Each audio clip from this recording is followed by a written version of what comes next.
ईश्वर ने हम लोगों के फेफड़ों में ही इतना बल दे दिया, इतनी शक्ति दे दी है कि उसका पूरा उपयोग यदि हम करें तो हम कभी शारीरिक और मानसिक रूप से बीमार ही ना पड़े। पर हम लोगों को इस बात का ज्ञान नहीं है और हम लोगों ने कभी ये प्रयास किया ही नहीं। पर फेफड़ों में ही ईश्वर ने इतनी शक्ति दे दी है कि यदि वायु 4 से 5 औंस भरी जाए, जितनी फेफड़ों की क्षमता है उतनी, तो हम लोग कभी शारीरिक और मानसिक रूप से बीमार पड़ ही नहीं सकते। पर हम लोग जानते नहीं हैं, और जानते हैं तो करते नहीं हैं।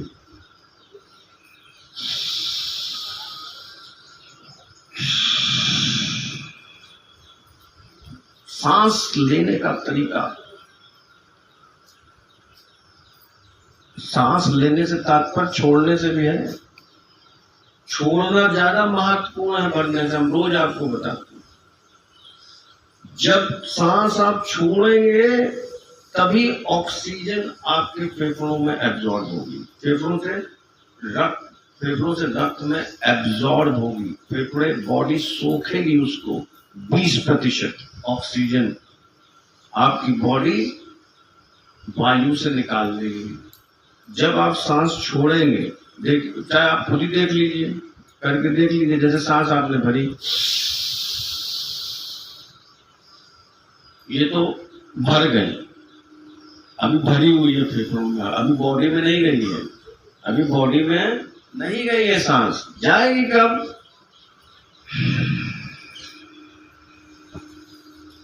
इस समय जाएगी। अब आपने इतनी सी भरी तो इतनी सी, छोड़ी इतनी सी, तो इतनी सी ऑक्सीजन जाएगी आपके शरीर में, और बाकी सब जब आप प्रश्वास करेंगे तो वायु बाहर आ जाएगी। आएगी कि नहीं आएगी, यही भीतर चल रहा है नॉर्मल कंडीशन में।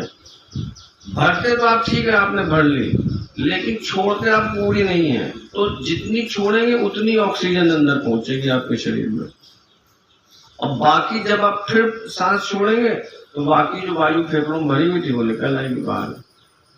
तो आपने उपयोग नहीं किया,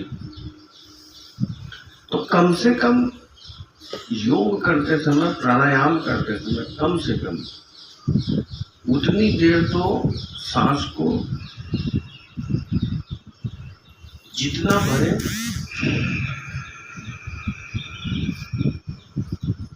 उतना त्यागे, ध्यान दे करके। और ये इसी समय संभव हो सकता है। नॉर्मल जब आप जीवनचर्या चल रही है आपकी, तब शायद ध्यान आप ना दे पाए, लेकिन इस समय तो दे सकते हैं।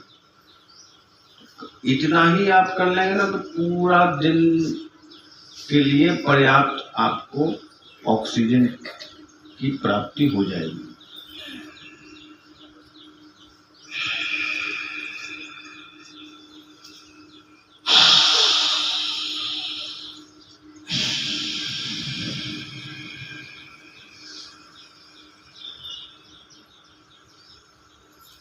कतरा कतरा निकल जाए, बाइयों से सांस छोड़ के रुक जाएगी